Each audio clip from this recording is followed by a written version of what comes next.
Welcome back to the KickNPost YouTube channel and podcast with your hosts Amal Thompson and Kris Perry. And today we're going to talk about the Pittsburgh Steelers, their chances to stay above 500 for how many years in a row? I feel like it's been my entire existence at this point.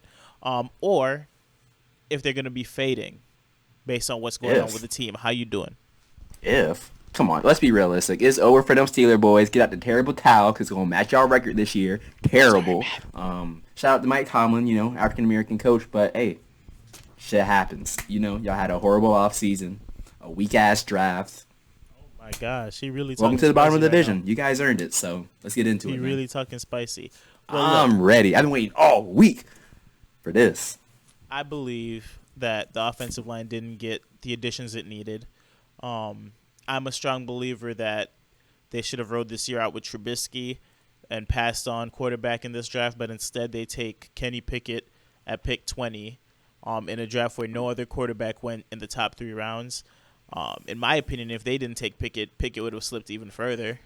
Probably out of the first round completely because there were opportunities for other teams to snipe him, and they didn't. So something to think about. Why did other teams pass?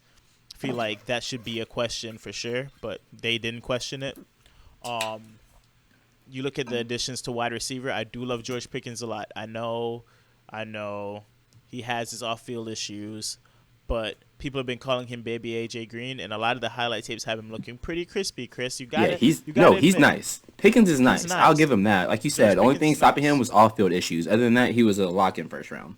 Exactly. He's a nice filler for a team that just lost Juju Smith-Schuster in free agency. Chase Claypool still on the outside. Deontay Johnson still doing his thing. We expect Pat Freiermuth to take a step forward. We're looking at Najee, who came into the offseason at 244 pounds. But let's be real. I've seen the training. Yeah, you saw that he put on weight, like a lot of weight. I heard like 20 pounds of muscle. He said he was 240 in the season on Twitter, so that the reporter didn't really know what he's talking about. But because he was listed at 232 on the team website, the reporter got a little bit spicy. He was like, "Oh, he came in 12 pounds heavy." He's like, "Nah, I was at 240 last year, and I'm at 244." But if you see him in OTAs, that boy looked jacked still. Did you see the fucking Madden photo they dropped of him? Bro, look stupid big. Oh yeah, you can throw that. I'm gonna throw it up.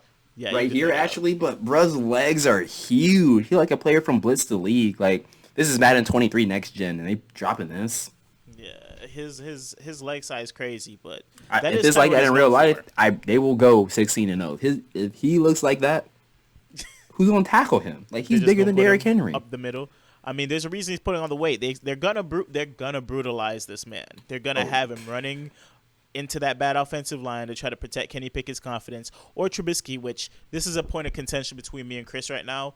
I believe Trubisky starts at least the first 8 to 10 games of the season. Chris thinks Pickett wins the job in what, training camp? Yes, and I hate to say it, but Kenny Pickett is kind of nice. Like, I was reviewing the film. OTAs? I used to be a hater. But he's kind of nice, low key. It's just they have no line, so no matter how good you are, if you don't got a line, unless you Joe Burrow, if you ain't got a line, you ain't getting shit done. Like, it's just proven. So. All right, so now we have a Kenny Pickett truther on the show.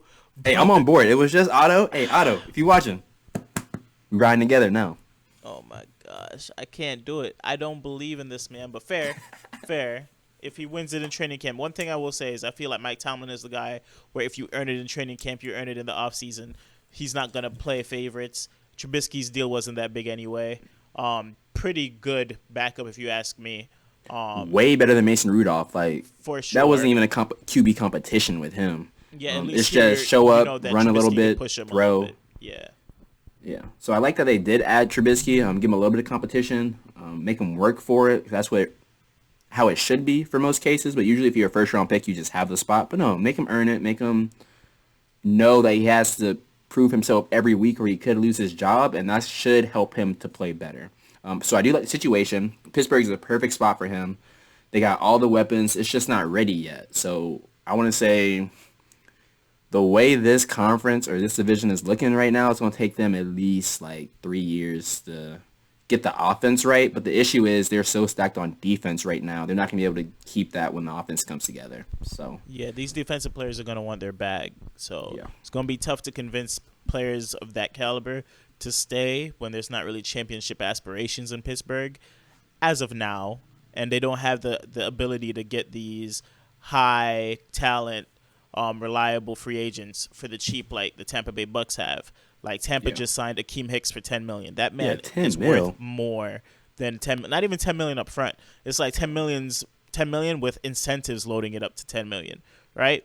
So you're talking about a guy who should be getting paid almost double that as a run stopper, taking a discount to go play for Tampa. Pittsburgh doesn't have that capability as of now. Now, if Pickett becomes what y'all believe he is, yes, sir, right, and shows out, and they're able to get offensive linemen to come in there and play for cheap, then you're looking at a team with an elite defense and then great offensive weapons. It could be a match made in heaven. But as of right now, this season, 2022 to 2023, I'm seeing this team with an 8-9 record, and here's how I see it playing out. We're looking at them opening the season with 3 straight losses. Yeah. But I did have on here, possibly, if Watson's suspended, it'll be a win. Okay. So I don't know how you plan to throw that in the edit, but as of now, that's a question mark for me, right? But I'm leaning loss. Even with Baker, I think I'm leaning a little bit more to the loss side, but I have him opening the season with 3 losses. They get their first W against the Jets. Then they go 3 more losses again. Buffalo, Tampa Bay, Miami, all losses. Then they win in Philly. They win at home versus New Orleans. Then they go 2 losses. Cincy and at Indianapolis, both losses. They pick up 4 in a row right here. They beat Atlanta. They beat Baltimore at home. They beat Carolina in Carolina. And they beat Vegas at home. And then I have them closing out the season with a loss in Baltimore to the Ravens. And they win at home against Cleveland for an 8-9 record. Okay, we kind of got similar, but our starts are a little different. I got the Steelers going 7-10. Game 1, they play the Bengals. Come on, all right. Games 2 and 3, I have them on a win streak. The Patriots, like I said, they've fallen off this year, so that should be a no-brainer. I honestly think the defense is scoring enough to win that game. Like, not even including the offense, I think the defense can get it done. Browns, I'm not expecting Watson to be there, so that should be a dub. Week 4 through 7, I got straight L's. So Jets, Bills, Bucks, Dolphins, congratulations, you got an easy dub. Week 8 against the Eagles, I got a dub. That's October 30th. Halloween around the corner. They get a little scary around that time. I'm feeling it. Defense going to be moving. Week 10, I got another dub versus the Saints. And then I got the next week, the Bengals completing the sweep. Got them with another loss to the Colts. And they go on a little 3-game win streak with the Falcons, Ravens, and Panthers. I don't like picking them against the Ravens, but just how this division goes, it's hard to sweep any team. It's hard to sweep that defense. Yeah, especially later in the year. I don't see the Ravens being too healthy, to be honest. There got to be at least 2 people out, so they might cap on that. Week 15, I got a dub against the Panthers. By then, that one boy they just drafted should be quarterback. What's his name? Oh, you think Matt Corral takes the job by then? Yeah, Corral should take the job by then. Sorry, Darnold. Got it on another team, not here.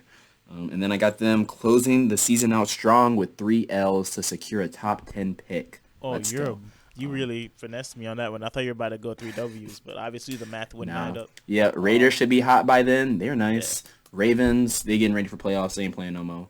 Browns, Watson should be back. And Steelers will be in tank mode by then. They're not going to call it tank mode, but watch your play calling. They're going to be in tank mode. So, 7-10. What I will say is even though we both have different outlooks on who the starting quarterback will be, we're seeing a lot of the same issues.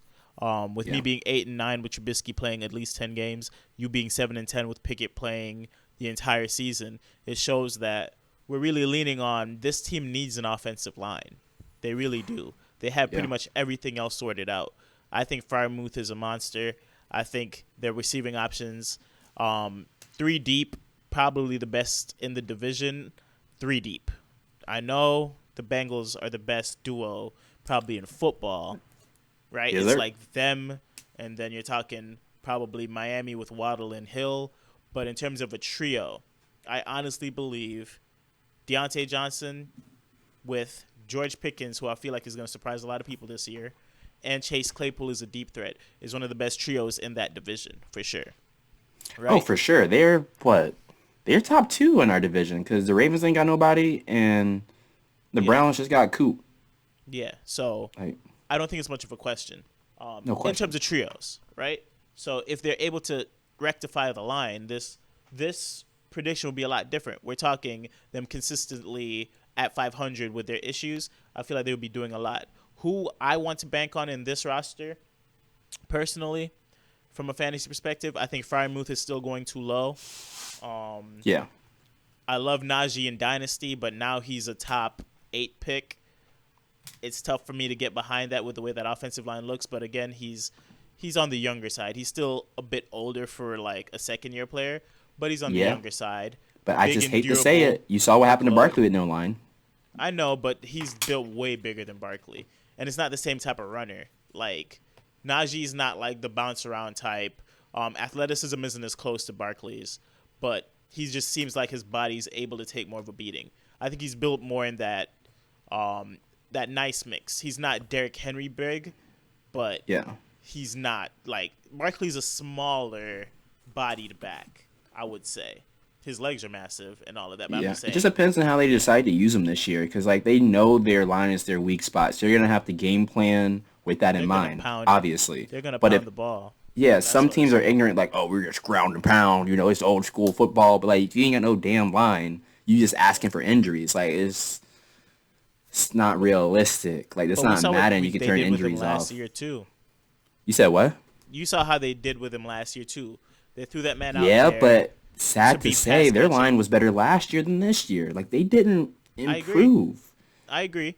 But as a pass catching back, if they scheme that into what Kenny Pickett does or Trubisky, unfortunately, younger quarterbacks don't have that mentality to really check down to the running back. That's more of an older quarterback thing. But if they coach that into the scheme, Najee's a great pass catcher, and that's how you kind of beat having a bad line. It's kind of just, short passes, dump-off passes. We'll see if that's what they scheme into the offense. But currently, I see Najee being one of the more prolific players on that offense, fantasy standpoint. Still love Deontay Johnson, PPR monster. George Pickens, he's going like early second round now. Still love him at that ADP, early second round rookie pick, of course. Still love him at that ADP. Still willing to invest in him at that ADP. But of course, this offense, again, with not enough time to pass, you might want to, dial back a little bit of the, the production that you might expect to get out of some of your receivers. I don't think it's going to be a great offense. It's definitely not going to have many red zone visits. So everything is going to be points per reception production, in my opinion. Facts. Yeah. Half PPR, you might want to stay away from the entire roster. But PPR and like PPR boosted type settings, those are the type of players I would target for sure. Yeah, that's facts. 8 and 9, the run at 500 or higher is ended. Almost get the 500. That's respectable. Yeah, Tomlin keeps his job, of course. They know what the situation is out there. In Pittsburgh, it'd be ridiculous to fire him. And, of course, if he gets fired, he'd be the highest targeted fired coach, I think, in the NFL. Any team would go after this man. Easily. But Steelers are good run organization, good family, the Rooney family. They seem to know what they're doing out there. So, is it the Rooney family? I couldn't tell you. I feel like it's the Rooney or the Arthur. Well, sheesh. Okay, Bengals fan. But yeah, I feel like if Steeler fans, aka Matt Avila, dial back their expectations, y'all will still have a fun season to watch. There'll still be a lot to watch when it comes to Steeler football. Just don't expect a playoff berth.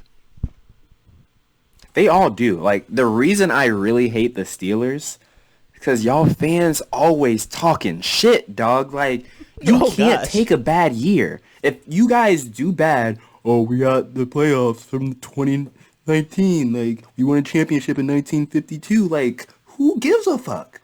We're not talking about that. We're talking about right now. So when y'all are down, quote me, clip this, do what you want. When y'all suck, I don't want to hear about no past. I don't want to hear about no Hines Ward, no Troy Polamalu, the history. It don't matter. We're talking about right now, okay? So just remember that. It's cool. You used to be good in the past. I used to be good in my past too. But we talking about today. So remember that.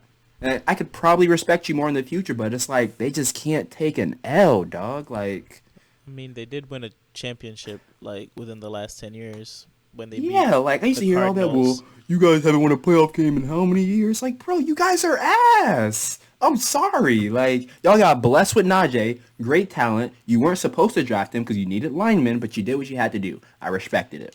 This draft, a little bit weaker at line. I respect it. You did Kenny Pickett. Probably not the answer, but I like the risk. But it's like, just accept reality. That's all I ask for. Accept reality, and I might be a little bit easier on y'all. But it's hard when y'all talk shit and y'all suck. Really is.